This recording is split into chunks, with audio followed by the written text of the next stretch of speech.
Comment est-ce que je peux entendre la voix de Dieu dans ma vie? Pourquoi je n'entends pas la voix de Dieu dans ma vie? Ça, c'est quelque chose qui revient souvent chez les chrétiens quand on parle avec les uns, avec les autres. Pourquoi est-ce que je ne peux pas entendre Dieu dans ma vie? Je prie, mais j'y arrive pas. Je ne l'entends pas. Alors, pour les plus immatures, ils vont dire, oui, mais si je ne l'entends pas, c'est parce qu'il ne me parle pas. Mais ils ne comprennent pas que Dieu parle tout le temps. Mais si je ne l'entends pas, c'est parce que je ne me positionne pas pour l'entendre. Ce qui est totalement différent. Dieu n'est pas silencieux avec nous. Dieu ne manque pas de politesse. Il nous parle, c'est à nous de nous positionner pour l'entendre. Et bien souvent, c'est à moi de faire le choix, de faire attention. Comment est-ce que je nourris mon âme? C'est quelque chose dont on va parler un peu plus tard. La première question à se poser, c'est quelle est ma motivation? Pourquoi est-ce que je veux entendre la voix de Dieu? Est-ce que c'est parce que je veux que Dieu pourvoie mes besoins? Je veux que Dieu règle ce problème dans ma vie? C'est ce qui se passe la plupart du temps. 99,9% des prières, c'est quelque chose comme... quand on veut entendre la voix de Dieu, en tout cas, c'est quelque chose comme oh Dieu, viens m'aider, oh Dieu, montre-moi, oh Dieu, dis-moi, où est-ce que je dois aller, qu'est-ce que je dois faire, etc. La plupart du temps, pour pallier un problème dans ma vie. Mais 1% des prières, ou plutôt 0,1% des prières, c'est plutôt quelque chose comme mon Dieu, parle-moi. J'ai envie de connaître le royaume encore mieux. J'ai envie de savoir comment ça se passe. J'ai envie de te connaître mieux. Merci de cette relation d'amour que j'ai avec toi. Je veux te connaître encore plus, Jésus. Merci, Saint-Esprit, d'habiter à l'intérieur de moi. Je veux savoir comment tu fonctionnes, comment tu penses, qui tu es, encore plus. Malheureusement, ce genre de prières sont beaucoup plus rares. Mais pourtant, c'est la prière dont j'ai besoin si je veux entendre la voix de Dieu. C'est important de savoir, est-ce que j'ai plutôt une mentalité de l'Ancien Testament ou une mentalité du Nouveau Testament? Les deux ne sont pas pareils. Et je comprends que c'est peut-être pas facile parce que la Bible est en deux parties principales, où on va dire la première partie qui est pratiquement les trois quarts, que l'on appelle l'Ancien Testament. Et une autre partie, qui est un quart ou un tiers, qui est le Nouveau Testament. Après, dans l'Ancien Testament, on peut encore couper avec d'autres parties. La partie avant la loi, la partie après la loi, et bien encore. Dans le Nouveau Testament aussi, il peut y avoir Jésus, sa vie, après sa vie, son retour, etc., etc. Mais on va se concentrer sur l'Ancienne Alliance et la Nouvelle Alliance. Si vous observez, la plupart du temps, dans l'Ancienne Alliance, la grande majorité des gens, mis à part quelques-uns, comme peut-être David, Moïse, Salomon, au début de sa vie en tout cas, avaient vraiment une relation d'amour avec Dieu. Même s'ils n'étaient pas passés par la nouvelle naissance, parce que ce n'était pas disponible pour eux en tout cas. Mais tout le reste, le peuple, leur relation avec Dieu était basée sur le fait que Dieu pourvoit à leurs besoins, point final. Oh la manne, génial, merci mon Dieu, merci mon Dieu. Quelque temps après, oh la manne, il y en a marre, on veut de la viande. Ok. Oh, des cailles, génial, ok, merci mon Dieu, on a de la viande. Au bout d'un moment, il y en a marre de la viande. Voilà, ça c'est childish, comme on dit en anglais. Enfantin, voilà. Enfantin. Immature et enfantin. La plupart du temps, le peuple d'Israël, c'était ça. Voilà, c'était, ok Dieu, tu es mon Dieu, mais ne m'oublie pas, hein. Donne-moi ce dont j'ai besoin. Eh oui, c'était malheureusement ça la plupart du temps, parce que ils n'avaient pas non plus, à leur décharge, ils n'avaient pas non plus accès à la nouvelle naissance. Ils ne pouvaient pas rentrer dans une relation d'amour avec Dieu. C'est pour ça que la plupart du temps, dans les écrits de l'Ancienne Alliance, en tout cas sous la loi principalement, on voit des choses qui sont très tranchantes, très coupantes. Voilà, Dieu aussi a proclamé sa loi où c'était tranchant, coupant. Tu fais ça, il t'arrive ça. Tu le fais pas, ben il t'arrive pas. Voilà, c'est pas compliqué. C'était net, clair et précis.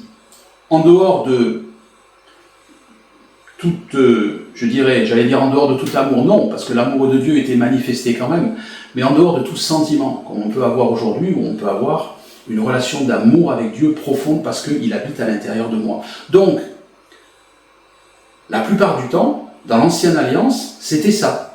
Et aujourd'hui, on voit que la grande majorité des chrétiens, heureusement pas tous, mais la grande majorité, ont du mal à se positionner entre est-ce que j'ai la mentalité de l'Ancienne Alliance ou est-ce que j'ai la mentalité de la Nouvelle Alliance? Et pour compliquer tout ça, bien sûr, aujourd'hui on voit encore par exemple, ne serait-ce que, et rien contre ça bien sûr, mais on voit énormément de chants qui sont composés avec des paroles de certains psaumes par exemple. Alors, est-ce que je dis que les psaumes sont obsolètes aujourd'hui? Non, pas du tout.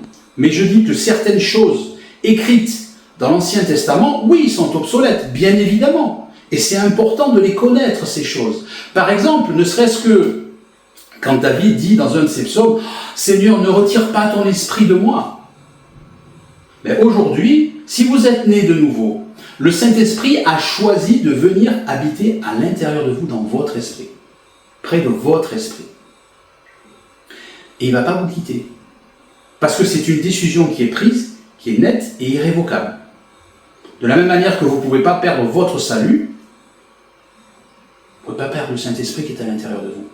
Donc quand David dit dans l'Ancien Testament, « Seigneur, ne me retire pas ton esprit », et des fois on peut voir des chants qui sont basés sur certains psaumes, où il y a des paroles qui disent « Ah Seigneur, ne me retire pas ton esprit », etc. Mais c'est complètement obsolète. Donc je comprends que parfois, il y a des gens qui n'ont pas trop bien compris la mentalité et la différence entre l'Ancienne Alliance et la Nouvelle Alliance, entre l'Ancien Testament et le Nouveau Testament, et qui peuvent parfois faire des mix qui ne veulent plus rien dire et qui ne sont pas bibliques. Et les chrétiens qui entendent ça, « Ah, ok, yeah, ok ». Et là, on arrive dans des erreurs monumentales. Ce qui fait que, aujourd'hui, si je veux entendre la voix de Dieu, est-ce que je me positionne dans une mentalité de l'Ancienne Alliance, c'est-à-dire que, est-ce que je veux entendre la voix de Dieu parce que je veux que Dieu pourvoie à mes besoins, principalement, ou est-ce que je veux grandir dans ma relation d'amour avec Dieu? C'est une grande différence. L'un et l'autre n'ont rien à voir. Si je veux avancer dans ma relation avec Dieu, c'est par amour. Et seulement par amour. Est-ce que je suis en train de dire par là que oh non, mais il ne faut pas chercher à ce que Dieu pourvoie à mes besoins, je suis un espèce de religieux qui a le nez dans sa Bible du matin au soir, qui jeûne et qui mange juste un petit bout de pain 2 fois par semaine. Non, bien sûr, c'est pas ce que je dis. Absolument pas. Ce que je dis, c'est que, simplement, et c'est ce que la Bible dit, ma motivation première ne doit pas être Dieu qui vienne pourvoir à mes besoins, dans ma vie avec lui, dans ma relation avec lui. Ma motivation première, c'est je suis dans une relation d'amour avec Dieu. Et parce que je suis dans cette relation d'amour avec lui, j'ai envie de passer du temps avec lui. J'ai envie de le connaître. J'ai envie de parler. J'ai envie de lui dire les choses. J'ai envie de construire. J'ai envie de enraciner encore plus cette relation d'amour que j'ai avec lui. Et ça, c'est important. Quelle est ma motivation? Pourquoi est-ce que je veux entendre la voix de Dieu? Donc si vous voulez entendre la voix de Dieu principalement pour pourvoir à l'un de vos besoins, vous êtes à côté. Et si vous êtes à côté, vous avez besoin de changer. Parce que si vous êtes à côté, vous loupez le but. Et si vous loupez le but, vous péchez. C'est comme ça. Donc, si je cherche une relation avec Dieu, si je cherche à entendre la voix de Dieu dans ma vie pour mes propres besoins en priorité, je pêche quand je fais ça. Donc il faut que ça change. Absolument, il faut que ça change. Je dois comprendre que Dieu m'aime. Il le dit. La Bible dit, Dieu nous a aimés en premier. J'essaie de le traduire dans l'anglais. Je pense que ça donne quelque chose comme ça dans la Bible en français. Dieu nous a aimés le premier. Ça y est, des fois ça... Ping, j'ai des connexions dans le cerveau qui se font. Je suis un peu moins bête. Et... back to the subject. Ok, je me suis dissipé. Et donc je reviens dans cette relation d'amour avec Dieu. Et j'avance avec lui. Dans cette relation d'amour principalement. Je ne veux pas pécher. Je veux faire les choses de la manière dont elles doivent être faites. Et on s'aperçoit encore une fois que une des grandes différences entre l'ancienne alliance et la nouvelle alliance, c'est que dans l'ancienne alliance, tout était basé sur le tangible. Je fais pas. Je dis pas. C'est ce qui faisait que je pêche ou je pêche pas. Mais si je pensais quelque chose, non, je pêche pas. Pourquoi ? Parce que les pensées des gens ne pouvaient pas être renouvelées par la nouvelle naissance. Dieu n'est pas un Dieu injuste. Donc on ne pouvait pas pécher en pensée sous l'ancienne alliance. Par contre, dans la nouvelle alliance, et bien souvent j'entends des chrétiens dire « Oui, la nouvelle alliance, c'est quand même beaucoup plus facile que l'ancienne alliance, etc. » Pas forcément. Pas forcément. Parce qu'aujourd'hui, tout ce que je peux penser, tout ce que je peux évoquer dans ma mémoire, c'est un péché ou c'est pas un péché. Tandis que sous l'ancienne alliance, pas de problème. Ou je fais ou je fais pas. Tout était basé là-dessus. Ou je dis pas, ou je fais ou je fais pas. Mais je pense, c'était pas un problème. Aujourd'hui, ça peut être un problème. Jésus nous l'explique, par exemple, quand il prend cet exemple de l'adultère. Il dit, ok, dans l'ancienne alliance, si deux personnes avaient une relation physique et n'étaient pas mariées, c'était un péché. Moi, je vous dis aujourd'hui, c'est Jésus qui parle, c'est pas moi qui vous le dis. Moi, je vous dis aujourd'hui, dit Jésus, si un homme désire cette femme parce qu'il la voit, sans l'avoir touchée, sans lui avoir parlé, il a déjà commis un péché. Même chose pour une femme. Mesdames, vous n'êtes pas exclus. Et ça existe aussi. De la même manière que la pornographie, c'est pas que pour les hommes, c'est malheureusement aussi pour les femmes. Il y a des hommes qui sont addicts à la pornographie, il y a des femmes qui sont addictes à la pornographie, malheureusement. Bien moins, bien évidemment, mais il y en a quand même. Donc c'est important. Où est-ce que je me positionne ? Où est-ce que je suis ? Est-ce que je suis dans une relation d'amour avec Dieu ? Ou est-ce que je suis dans cette relation où il va juste améliorer ma vie finalement ? Et réfléchissez un instant. Pensez à la personne que vous aimez le plus. Qu'est-ce que c'est votre but avec cette personne-là ? Qu'est-ce que vous attendez de cette personne ? Qu'elle vous donne tout ce dont vous avez besoin ? Si c'est ça, désolé de vous le dire, mais vous êtes juste la plus égoïste personne qui existe. Parce que vous profitez et vous pensez qu'à vous, et vous êtes centré sur vous-même. Donc bien sûr, c'est rare d'avoir des attitudes comme ça, bien heureusement. Fort heureusement. C'est donc important de savoir où est-ce que je suis. Si je pense à cette personne que j'aime le plus au monde, quel est mon but ? Est-ce que c'est « Oh, donne-moi ça parce que ça me manque » ou est-ce que c'est « J'ai envie de passer du temps avec toi, j'ai envie de te connaître, j'ai envie d'avancer » Ça me fait penser à une phrase que je me répète des dizaines de fois dans la journée. Alors, je vais essayer de la traduire en français.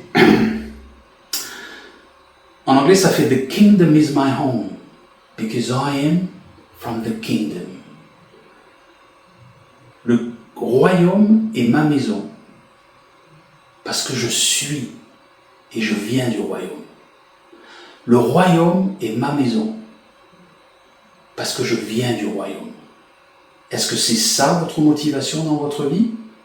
Ou est-ce que c'est « Oh Seigneur, j'ai besoin de ça, oh Seigneur, j'ai besoin de ça » ou alors des fois comme j'entends « Oh Jésus, je t'en prie, reviens vite parce que j'en peux plus » Si vous parlez comme ça, vous êtes juste une personne égoïste qui pense qu'à elle-même et qui est centrée sur elle-même. Moi, je et moi-même. Si vous avez vu cette vidéo qu'on a fait la semaine dernière, à propos de la mort à soi-même, c'est exactement ça. Moi, je et moi-même. Et aujourd'hui, c'est un peu une continuité de la mort à soi-même qui va nous permettre d'entendre la voix de Dieu. Donc je dois avancer. Je dois choisir avec quoi, je dois choisir comment je nourris mon âme. Et ça, c'est mon choix et mon propre choix. Et personne d'autre peut faire le job à ma place. Et en ce sens, c'est important. Parce que je vais vous donner quelques petits exemples de ma vie. C'est pas quelque chose où je suis en train de dire oui, il faut faire comme ça pour avoir ce résultat. Non, je vous donne quelques exemples. Voyez si ça vous parle, si c'est quelque chose qui va être bon pour vous, pas forcément bon pour vous. En tout cas pour moi, ça fonctionne depuis une petite quinzaine d'années, depuis le jour où j'ai décidé de drastiquement changer des choses dans ma vie pour entendre la voix de Dieu. Et aujourd'hui, waouh. Ça me fait penser à ce verset qui dit « Cherchez », je le traduis en français, « Cherchez premièrement le royaume de Dieu et sa justice, et toutes choses vous seront données par-dessus. » Ça, c'est la clé. Ce passage, c'est la clé de la vidéo d'aujourd'hui. Vous voulez que Dieu pourvoie à vos besoins, et je suis loin de dire que Dieu ne pourvoit pas à nos besoins. Bien sûr que Dieu pourvoit à mes besoins. Bien sûr que Dieu veut pourvoir à mes besoins. Mais ça ne doit pas être ma priorité. Et c'est seulement quand ce n'est pas ma priorité qu'alors je le vois s'accomplir. Je cherche le royaume de Dieu premièrement, c'est-à-dire qu'il n'y a rien avant. Premièrement. Avant, il n'y a juste rien. Et sa justice. Qu'est-ce que c'est sa justice? Souvent, c'est cette petite demi-phrase que les gens oublient. Et ils disent « Oh, cherche le royaume de Dieu et toutes choses te seront données par-dessus. » Du genre Seigneur, je veux que tu pourvoies à mes besoins, donc bon là tu vois, j'ai quand même prié pendant 3/4 d'heure, hein. J'ai quand même passé 45 minutes quand même. Donc tu peux pourvoir à mes besoins s'il te plaît? Pardon, je suis en français. Allez, ne faites pas ça. Ne faites pas ça, parce que ça c'est de la manipulation, c'est du caprice enfantin et immature, tout simplement. Cherchez le royaume de Dieu et sa justice. Donc je cherche premièrement le royaume de Dieu. C'est simple à comprendre. Et la justice, qu'est-ce que c'est cette justice? La justice, c'est le fait que moi, je suis rendu juste par Jésus-Christ qui habite en moi. Que vous, si vous êtes né de nouveau, vous avez été rendu juste. Vous êtes juste dans le sens où vous êtes comme Colossiens 1, 22 ou 24, je ne sais plus, qui dit « You are holy, blameless and above reproach ». Vous êtes saints, blameless. En français, comment on dit blameless? Ça me sort de la tête, désolé. Où on ne peut pas me blâmer. Il n'y a pas de blâme contre moi. Et je suis au-dessus de tout reproche. Ça, c'est la définition de moi qui suis juste, c'est cette justice que je dois rechercher. Elle m'a déjà été donnée, je dois juste la comprendre et l'accepter. Je suis juste. J'ai pas besoin de mériter les choses. J'ai pas besoin d'aller prier 45 minutes pour que Dieu pourvoie à mes besoins. Je suis dans une relation, en tout cas je dois être, en tout cas lui il est, dans une relation d'amour avec moi. Et je dois être dans une relation d'amour avec lui. Ça me fait penser il y a quelques années où j'étais avec une brave chrétienne qui était un peu immature. Malheureusement, je peux pas dire autre chose. Et je parlais de ça avec elle. Et je disais, tu sais, Dieu est amoureux de moi. Et moi, je suis amoureux de lui. Et je vois que je la choque quand je dis ça. Elle me dit, mais comment tu peux parler comme ça? Mais c'est vraiment orgueilleux, tu es imbu de ta personne, comment tu peux dire que Dieu est amoureux de toi? Comment toi tu peux être amoureux de lui? Mais Dieu c'est un masculin, toi tu es masculin. Enfin, elle m'avait fait comprendre un truc comme ça. Et c'est là que j'ai dit, malheureusement elle n'a pas compris. Et j'ai essayé de lui faire comprendre par plusieurs angles différents, etc. Mais elle n'a pas compris. Elle n'a pas compris malheureusement pour elle. Mais on est dans une relation d'amour avec Dieu. Dieu m'a aimé le premier. Il a envoyé Jésus-Christ pour mourir sur la croix, alors que j'étais même pas né, alors que j'existais même pas dans ce monde, alors que vous-même, vous n'existiez même pas dans ce monde. Que Jésus avait déjà fait le choix de donner sa vie pour vous. Vous n'aviez même pas péché encore, parce que vous n'étiez même pas arrivé, et moi non plus. Et Jésus a fait ce choix de nous aimer et de donner sa vie pour nous. Il l'a fait en premier, il a montré l'exemple. Dans le sens où des fois, on se dit parfois, nous, les humains, les uns avec les autres, oh non, je ne vais pas lui montrer que j'ai de l'affection, que je l'aime, parce que peut-être qu'il va profiter de moi. Voilà, ça c'est juste un égoïsme et être centré sur soi. Parce que, en fait, ça veut dire, oh, j'ai pas envie de souffrir éventuellement. Parce que ma personne est tellement importante pour moi, je ne le supporterai pas. C'est tellement stupide et immature. Mais Dieu, lui, il a fait le premier pas avec nous. Donc, on ne risque pas de se prendre en râteau avec Dieu. Si moi je m'ouvre, si moi je montre toute la faiblesse, dans le sens, la bonne faiblesse où j'ouvre mon cœur envers lui, mais Dieu ne va pas m'envoyer balader, bien au contraire. Il attend que ça. Il veut une relation d'amour avec lui.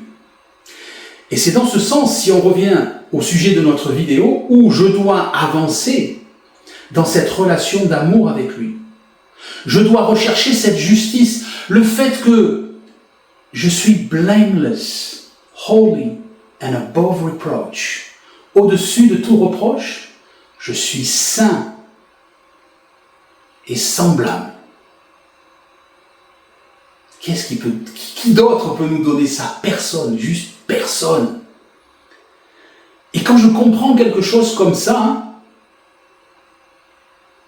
est-ce que je vais chercher mes besoins d'abord? Oh Dieu, j'ai prié quand même 20 minutes. J'ai jeûné pendant 3 jours, donc donne-moi ce dont j'ai besoin. Je suis juste un sale gosse capricieux si je fais ça. Ou immature, ou ignorant, suivant le cas. C'est vrai que vous m'entendez souvent dire qu'à LVBN, on ne vous brosse pas dans le sens du poil. Et aujourd'hui, je ne vous brosse pas dans le sens du poil. Parce que ça ne serait pas vous aimer de faire ça. Je dis la vérité. Parce que la vérité doit être dite. Parce que si la vérité n'est pas dite, comment on va pouvoir agir selon ce que Dieu veut? C'est pas possible. Donc je dois rentrer dans cette relation d'amour avec lui. Et ensuite, une fois que j'ai compris que ma motivation, ça doit être l'amour, parce que je suis du royaume, parce que le royaume, c'est ma maison. Je suis du royaume, parce que le royaume, c'est ma maison. Pierre dit qu'on est des étrangers sur cette terre. Notre vraie maison, c'est le royaume de Dieu. Je ne veux pas rester hors sujet, mais enfin, je veux tellement de choses à dire là-dessus, mais bon. Continuons sur notre sujet. Par exemple, dans ma vie, il y a eu un moment où j'ai dû faire des choix. Parce que j'ai dû réfléchir, j'ai dû peser le pour et le contre, et j'ai dû faire des choix, tout simplement. Ça me rappelle, par exemple, il y a quelques années, quand on était encore en France, on était dans notre salon chez nous, avec mes 3 enfants, et j'avais instauré les vendredis soirs prières. Voilà. Et donc j'ai dit, ok, c'est bien, maintenant on va se réunir tous les vendredis soirs, et on va jeûner et on va prier. Pourtant, nos enfants étaient assez jeunes quand même. Alex avait, je sais pas, quelque chose comme 14-15 ans, Katinka avait 12 ans, quelque chose comme ça, et Kyle, le dernier, avait peut-être 8-9 ans. Et donc tout le monde jeûnait, tout le monde priait, et on essayait de faire les choses de la meilleure manière qu'on pouvait, etc. Et d'avoir cette relation avec Dieu, pas que ce soit quelque chose de religieux, etc. D'avoir vraiment ce côté authentique. Et ensuite, parfois, je donnais une petite une petite pensée, une exhortation biblique, etc. Et puis après j'ai pensé, j'ai dit tiens, je vais demander à mes enfants de le faire. Et même s'ils sont jeunes, ils l'ont fait. Et chacun son tour, il le faisait. Parfois ma femme le faisait, etc. Et chacun préparait quelque chose et donnait une petite pensée, plus ou moins longue. Ça durait peut-être 3 à 4 minutes pour certains, 10 minutes pour d'autres, etc. Peu importe, c'était pas le problème. Et donc, ce qui fait que tous les vendredis soirs, on jeûnait, on priait, et c'était super. Et une fois qu'on avait fini de prier, on mettait la télé en marche et on regardait notre série préférée du vendredi soir, où chaque vendredi, on attendait le nouvel épisode avec impatience. Et je me souviens, un soir, on était en train de regarder cette série, je regarde ma femme et je lui dis, tu sais, j'ai dit, un jour, notre vie va changer et on n'aura plus de télévision. Et au lieu d'être en famille à regarder la télé, on va passer du temps à rire ensemble, à jouer ensemble, à communiquer, à parler. Pas qu'on ne communiquait pas forcément, mais pas être là comme ça à boire des images, etc. etc. Après, je ne suis pas forcément contre la télé, ok ? Il y a des bonnes choses à la télé, etc., etc. Mais il y a plus de mauvaises choses, de mon avis, que de bonnes choses. Et donc, ce qui fait que, quelques années plus tard, quand on a déménagé en Australie, on n'a pas amené grand-chose. On a amené peut-être de petits trucs, mais on n'a pas amené de meubles, etc., etc.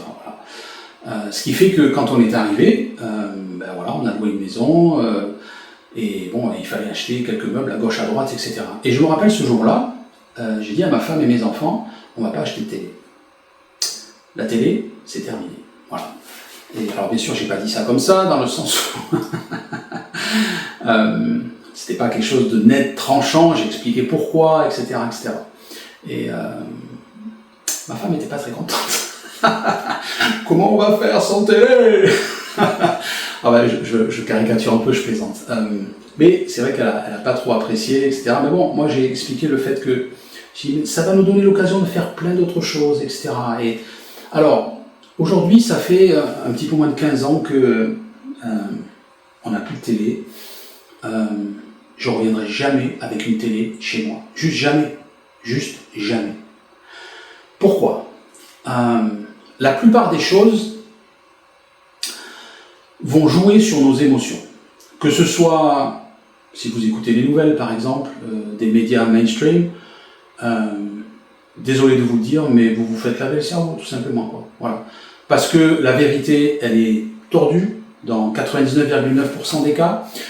C'est jamais vraiment un mensonge, mais c'est jamais vraiment la vérité. On vous apporte pas vraiment les choses dans leur contexte, etc. Tout ça parce que on a envie de vous faire penser de telle ou telle manière, de façon à vous faire agir peut-être de telle manière, peut-être à vous faire voter de telle ou telle manière. Alors là, j'en vois certains tout de suite qui vont me dire oui, Franck, c'est comment on dit ça en français, conspirationist, théorie du complot, etc., etc. Ok, moi je suis pas là-dedans du tout, quoi. Moi je suis dans le royaume de Dieu. Après, il y a des faits qui sont là. On sait que Satan, c'est le prince de ce monde. Donc, la grande majorité des choses qui sont dans nos sociétés, qui sont dans le monde, etc., sont démoniaques de toute façon. On essaye de vous faire penser d'une certaine manière. Après, à chacun de faire ses choix pour ne pas se faire attraper et se faire laver le cerveau, tout simplement. Aujourd'hui, je regarde pas télé, même si je suis, je sais pas, je dis n'importe quoi, chez le dentiste dans une salle d'attente qui a la télé, je regarde pas la télé, ça m'intéresse pas. Ça ne m'intéresse pas. Parce que je sais que les 3/4 des choses, c'est du mensonge, tout simplement. Ou si c'est pas vraiment un mensonge bien ouvert et clair, ça sera une demi-vérité. Et j'ai pas envie de ça, tout simplement, parce que je veux nourrir mon âme avec des faits, avec la vérité. Pourquoi? Parce que Dieu, c'est la vérité. Tout ce qui est en dehors de la réalité va m'éloigner de ma relation avec Dieu. Pourquoi? Parce que ça va faire jouer mes émotions, et on va en parler un peu plus tard. Ce qui fait que donc, on a supprimé la télé. Aujourd'hui, on n'a pas de télé, ça fait presque 15 ans, et tout va très bien, quoi. On a appris à passer du temps, comme je disais, à rigoler, à jouer à des board games, comment on dit ça, des jeux de société, etc., etc. Et c'est 1000 fois mieux qu'avant. Mais bien sûr, quand on est habitué à avoir quelque chose depuis 30 ans, 40 ans, ou quand on est gamin, on est habitué à avoir quelque chose depuis 10 ans, 8 ans, suivant l'âge qu'on a, et que du jour au lendemain, on n'a plus cette chose, c'est panique à bord. Où est ma télé? Je veux ma télé, je veux ma série, je veux mon épisode tous les vendredis, etc., etc. Mais finalement, on s'aperçoit que non, parce que c'est comblé par d'autres choses qui sont tellement plus authentiques, tellement mieux et tellement plus réelles. De la même manière, les publicités à la télé. Il y aurait beaucoup à dire là-dessus. Il y aurait énormément à dire là-dessus. Je ne vais pas m'y attarder trop longtemps, mais pourquoi est-ce qu'on fait des publicités? Tout simplement parce que un jour, il y a quelqu'un qui avait quelque chose à vendre et il s'est dit « Ok, je vais essayer de pousser les gens à acheter mon produit. » Voilà. Et de fil en aiguille, ça a commencé par la radio, où il y avait des pubs, où c'était simplement une voix qui nous encourageait à acheter quelque chose, à nous montrer les bons côtés de ce produit, etc. Et là, si je me laisse aller par mon émotion, combien je vous dois? J'achète sans regarder. Alors, je caricature le truc, bien sûr que tout le monde n'est pas comme ça, mais la plupart du temps, c'est comme ça que ça se passe. Combien de gens vont acheter des choses, et une fois qu'ils l'ont acheté, ils ont regretté parce qu'ils l'ont acheté. Donc les publicités, un peu plus tard, c'est arrivé à la télévision. Et alors après, on faisait des espèces de petits clips, de petites choses pour faire marcher l'émotion des gens, pour convaincre les gens que c'était un bon produit. Et puis un jour, on s'est aperçu que finalement, quand je regarde la télé, j'ai pas forcément choisi ce que je regarde. Alors oui, bien sûr que vous allez me dire, alors moi quand j'étais gamin, il y avait 3 chaînes. Aujourd'hui, il y en a 50, 100, je ne sais même pas, j'en sais rien du tout, mais bon. On avait 3 chaînes, donc ok, on avait 3 choix, d'accord. Donc à une certaine heure donnée de la journée, par exemple le soir à 8h, on avait 3 choix, ok. Mais je me rappelle que bien des fois, les 3 choix, il n'y en avait pas un qui nous accrochait plus que ça. Donc on prenait le moins pire par défaut. Ce qui fait que, la plupart du temps, quand les gens regardaient la télévision il y a 30 ans, ou même il y a encore 20 ans, ou même encore aujourd'hui, pour ceux qui la regardent, ils n'ont pas forcément choisi à 100% ce qu'ils sont en train de regarder. Ce qui fait que leur attention, elle n'est pas forcément à fond dans le truc. Surtout aujourd'hui avec les téléphones portables, où les gens sont peut-être en train de regarder un truc, puis on regarde leur téléphone, on m'a envoyé un message sur Messenger, etc. Ou comme je les vois des fois, petite parenthèse, quand je vais à la gym par exemple, je vois les gens, on les voit, c'est tout. Ok, c'est pas méchant ce que je dis, ok, mais ça montre bien l'état de ce monde aujourd'hui, quoi.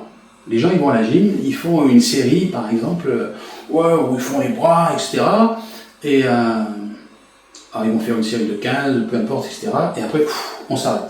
On sort le téléphone, Messenger, et on reste au moins 20 minutes. Et après, ah oui, c'est vrai, je suis à la gym, j'avais oublié. Ok, genre, vous avez vu le truc, voilà. Donc, on se laisse complètement avoir. Alors, bien sûr que le téléphone portable, aujourd'hui, c'est encore un autre truc, bien évidemment. Donc, les publicités, qu'est-ce qu'on s'est dit au bout d'un moment? Ah ben voilà, maintenant il y a les social media, pas les médias sociaux, bon, vous avez compris ce que je veux dire, je pense. Les médias, ok, j'y arriverai pas. Ok, les social media. Faites la traduction, allez sur Google, ça va vous la donner en français. Style Facebook, etc., etc. Je pense que vous avez compris ce que je veux dire. Donc,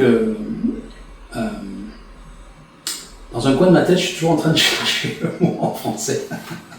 Ok. Donc, les réseaux sociaux, ça y est. Les réseaux sociaux, exactement. Donc, après, on s'est dit, les réseaux sociaux, si je veux rentrer, et si je regarde sur mon feed Facebook, par exemple, si j'y suis, c'est que j'ai fait le choix d'y être. Si je suis sur YouTube en train de regarder une vidéo, j'ai choisi de regarder cette vidéo. C'est pas la vidéo par défaut que j'ai prise sur la chaîne de télé qui était la moins pire. Donc il y a toute mon attention dedans. Donc aujourd'hui, les gens se disent « Waouh, génial, on va insérer quelques petites publicités à gauche, à droite, etc. » Et on se fait brainwash sans s'en apercevoir. Ce qui fait que, est-ce que vous allez me dire « Oh mais Franck, alors tu es au courant de rien, de ce qui se passe sur Terre, tu regardes pas les news, tu regardes pas les films, etc. Tu regardes pas les publicités, tu sais même pas ce qu'il y a avant. » Non, bien évidemment. Ok, ça m'arrive de regarder des enseignements sur YouTube ou même d'autres choses, etc. Mais à chaque fois qu'il y a ces vidéos pour les gens qui monétisent leurs vidéos YouTube. C'est pour ça qu'à LVBN, on monétise pas nos vidéos. Alors, si ça peut vous arriver qu'il y ait une publicité en début de vidéo LVBN, c'est pas notre faute. C'est juste parce que de ce que j'ai compris, alors je ne suis pas celui qui s'en occupe exactement, mais il nous faut un certain nombre d'abonnés pour plus avoir justement cette publicité. Donc ça, c'est YouTube qui nous l'impose. Mais en tout cas, à LVBN, on ne fait pas d'argent sur votre dos. On ne vous balance pas des pubs en plein milieu d'un enseignement biblique pour essayer de vous vendre quelque chose. Et même si ça ne fait pas de rentrée d'argent, c'est pas le problème, quoi. Voilà. Donc, je ferme cette parenthèse. À chaque fois que j'ai une vidéo qui pop-up comme ça, une publicité, pardon, qui pop-up sur une de mes vidéos, je tourne la tête, je ne regarde pas, ou je baisse les yeux, ou peu importe. Parce que j'ai pas envie que mes émotions soient activées pour quoi que ce soit. Est-ce que ça veut dire que je ne veux pas utiliser mes émotions? Non, bien sûr que non. Mais c'est un autre sujet, mais les sentiments sont une chose, les émotions sont une autre chose. Les émotions sont basées sur les circonstances. Elles ne sont pas basées sur quelque chose de forcément tangible. Le sentiment, oui, il est basé sur un fait, il est basé sur quelque chose de tangible. Et je peux avoir quelque chose qui est de l'amour, basé sur un sentiment. Je peux avoir quelque chose qui ressemble à l'amour, basé sur une émotion. Comment est-ce que je vais voir si je suis sur... Alors, ce n'est pas le sujet aujourd'hui, je comprends, mais comment je vais voir si je suis basé sur un sentiment ou une émotion?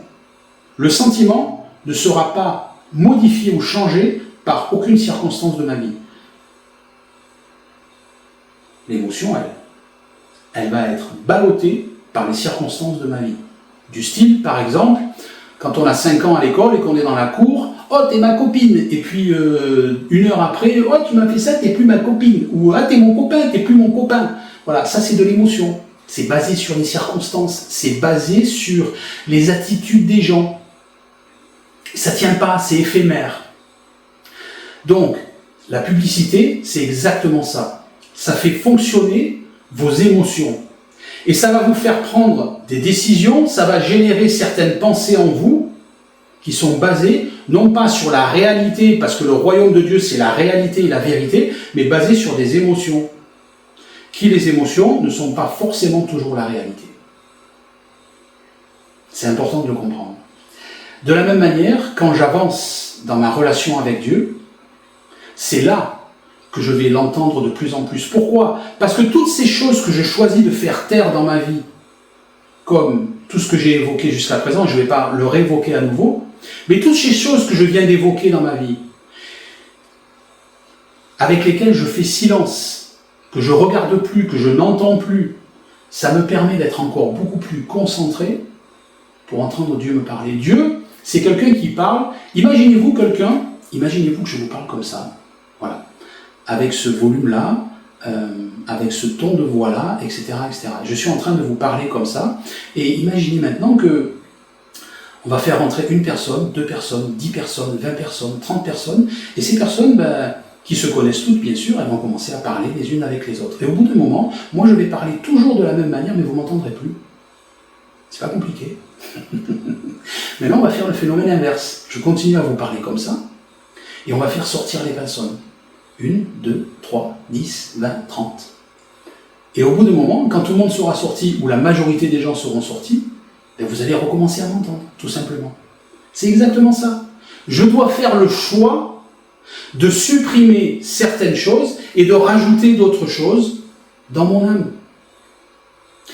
Les choses qui ne sont pas essentielles. Après, c'est à moi de faire les choix. Qu'est-ce que c'est mon but? Qu'est-ce que c'est mon choix? Mon but, c'est d'entendre vraiment la voix de Dieu dans ma vie parce que j'ai envie d'avoir une relation d'amour avec lui et j'ai envie d'être concentré sur le royaume de Dieu et le fait que je suis juste et de voir toutes ces choses qui me sont données par-dessus. Si c'est ça, alors c'est ce que je dois faire. Exactement. Donc, je dois faire des choix dans toutes les choses qui me sont proposées, dans la société dans laquelle je vis. Alors, moi j'ai pris ces exemples-là, parce que c'est des exemples qui me parlent, des exemples qui me sont arrivés. À chacun, à vous, d'adapter les choses par rapport à votre vie, par rapport à votre personnalité, par rapport au style de vie que vous allez style de vie où vous allez, à gauche, à droite, etc. Après, est-ce que vous allez me dire oh mais Franck, t'es là, mais finalement t'es bloqué chez toi, t'es dans la Bible du matin au soir, t'as le nez dedans, tu t'en sors plus, etc. Non, bien sûr. Pour ceux qui me connaissent, vous savez que depuis maintenant environ 3 ans, bon, on a eu des changements dans notre vie où on a eu besoin de plus de finances, donc je suis retourné travailler dans un travail séculier, en plus de faire LVBN et TRGN. Ce qui fait que, est-ce que j'enseigne toujours la Bible? Oui, bien sûr. Mais j'ai aussi un travail séculier à côté. De la même manière que Paul, à un moment donné de sa vie, il y avait des besoins financiers, il est parti refaire des tentes avec Priscille et Aquilas. Voilà. Et c'est pas un problème, du tout. C'est juste temporaire, c'est un temps comme ça. Et au bout d'un moment, Paul est revenu à plein temps dans ce qu'il faisait, de la même manière qu'au bout d'un moment, je reviendrai à plein temps dans ce que je ferai. Tout simplement. Est-ce que ça veut dire que je suis là dans mon monde et dans ma bulle? Non, je vais au travail tous les jours. J'ai des collègues de travail qui ne sont pas chrétiens, mais j'essaye d'apporter le royaume dans mon travail, etc. etc. Est-ce que ça veut dire que je ne veux pas me mélanger avec les gens? Non, pas du tout. Bien sûr que je me mélange avec ce qu'il faut. Mais quand j'ai des choix, quand j'ai des possibilités de supprimer des choses, et finalement, de peser dans la balance, qu'est-ce que je veux? Regarder une série à la télé, des émissions de télé-réalité, etc. Mais du coup, je vais avoir un peu plus de mal à me concentrer dans ma relation avec Dieu. Est-ce que je veux regarder un film qui va aiguiser ou déclencher mes émotions? Et du coup, ça va être difficile de me replonger après dans ma relation avec Dieu? Ou est-ce que je veux supprimer ces choses-là qui finalement, bon, ça ne va pas me changer grand-chose dans la vie, mais enraciner ma relation avec Dieu, ça va changer grand-chose dans ma vie. Ça, c'est sûr. Et c'est tellement important. Tout dépend de ce que je veux. Quel est mon but? Quel est votre but? Qu'est-ce que vous voulez? Où est-ce que vous voulez en arriver? Est-ce que je suis, moi, arrivé au bout? Est-ce que je suis parfait? Loin de là. Mais je suis en route, très sérieusement même. Et j'avance. De plus en plus. Comme je dis souvent aux gens, l'essentiel c'est de pouvoir dire aujourd'hui, je ne suis pas le même de ce que j'étais il y a 6 mois. Ou 3 mois, par exemple. Ça veut dire que j'avance. Ça veut dire que je progresse.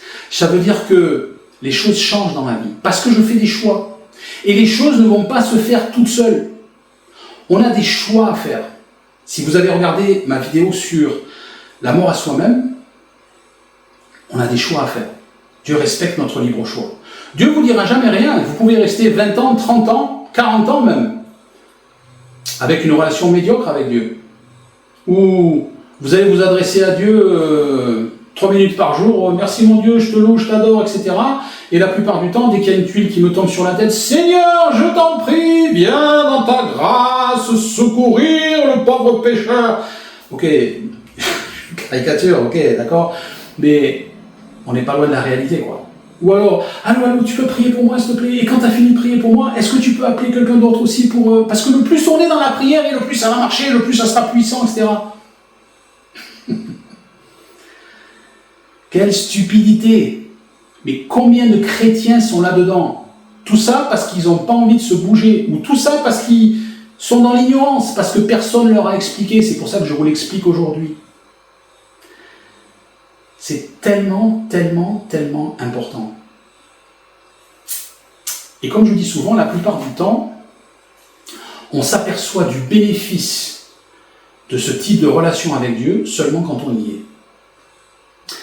De la même manière que, je reviens rapidement à ce sujet, quand on a supprimé la télé de chez nous, je ne suis pas en train de vous dire de supprimer la télé de chez vous. Voyez ce que vous voulez faire, voyez ce qui est bon pour vous, voyez ce qui colle avec votre style de vie. Voilà, nous c'est ce qu'on a fait et génial. Mais c'est seulement quand j'ai supprimé la télé que j'ai vraiment compris en profondeur à quel point c'était nocif pour ma relation avec Dieu. Tout simplement parce que si je veux regarder un film, si je veux regarder des news, etc., des pubs, je vais penser d'une certaine manière, ce qui fait que ma relation avec Dieu va monter, monter, monter, et on s'aperçoit que quand mes émotions sont activées, je pense d'une certaine manière. Par exemple, si je vais regarder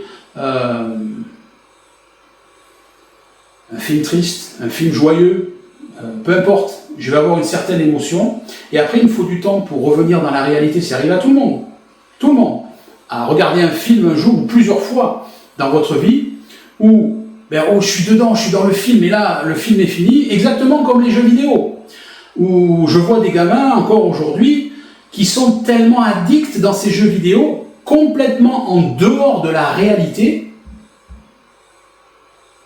et ils sont dans leur monde, et complètement à côté de la vérité, complètement à côté de la réalité, et du coup, toutes les décisions et les priorités que je prends, elles sont à côté de la réalité. Et je ne peux pas avoir du bon résultat, en tant que chrétien en tout cas. De la même manière, c'est arrivé à tout le monde, comme je viens de le dire, de regarder un film, d'avoir ces émotions exacerbées et dire ah oui, là ok, je reviens à la réalité, je me pose, je me calme, etc. Et ça prend du temps. Si par exemple, vous regardez un film le soir qui a mis vos émotions dans un certain état, si vous avez l'habitude de prier dans votre lit avant de vous endormir, comme je fais moi, je n'ai pas besoin de dire moi, comme je fais, pardon, il va falloir un petit moment d'adaptation. Parce que ça m'est arrivé, par le passé, quand j'avais cette télévision, ou peu importe, si on a, ne serait-ce que si vous avez une discussion avec quelqu'un, par exemple, une discussion qui n'est pas agréable, etc., choisir avec qui je parle, choisir les amis que j'ai, choisir les connaissances que j'ai, choisir les discussions dans lesquelles je rentre, ou les discussions dans lesquelles je refuse de rentrer, parce que c'est juste pas bénéfique, tout simplement. Et ça, il y a certaines discussions qui mènent nulle part. Voilà. Donc il va falloir un petit moment pour revenir sur la réalité. Ce qui fait que ma vie, elle monte, et puis c'est plat, et ça monte, et c'est plat, et ça monte, et c'est plat. Ce qui fait que je perds du temps. Et si je perds du temps, on a tous, comme je dis souvent, un compte à rebours sur le dessus de la tête. On ne sait pas quand est-ce qu'il va s'arrêter. On ne sait pas quand est-ce qu'il va passer à zéro. Ça peut être maintenant, ça peut être dans 20 ans, 30 ans, 40 ans, peu importe, suivant l'âge qu'on a. Mais on sait que ça va s'arrêter un jour. Paul nous dit de racheter le temps. Finalement, ça veut dire ne perdez pas de temps. Ne perdez pas de temps. Utilisez votre temps de la bonne manière. Encore une fois, quel est votre but? Où est-ce que vous voulez en arriver avec Dieu? Est-ce que vous voulez juste que votre vie soit améliorée sur cette terre finalement parce que vous êtes chrétien? Mais si c'est ça, si le royaume de Dieu ça ne vous passionne pas plus que ça, je suis désolé de vous dire que ça va être difficile après quoi. Quand vous allez passer de l'autre côté, ça va être un peu boring, comme on dit en anglais. Ça va être un peu... on s'embête quoi. Voilà. Donc faites le choix aujourd'hui. Si vous avez fait le choix de passer par la nouvelle naissance, continuez, allez jusqu'au bout. Ne mettez pas juste un orteil dans la pièce et restez là. Avancez, continuez, enracinez-vous. Mais ça va se faire que si moi je suis actif là-dedans. Donc si je veux avancer, si je veux entendre Dieu me parler, à moi de faire des choix. Je vous ai donné quelques petits exemples comme ça, mais il y en a plein d'autres. Adaptez les choses par rapport à votre vie, votre style de vie, votre personnalité. Regardez où est-ce que vous pouvez faire le tri. Est-ce que, par exemple, vous avez des choses à modifier, vous avez des endroits où vous allez qui ne sont pas judicieux, par exemple, etc., etc. À vous de voir. Mais en tout cas, j'espère que cette vidéo vous aura aidé pour aujourd'hui. À bientôt.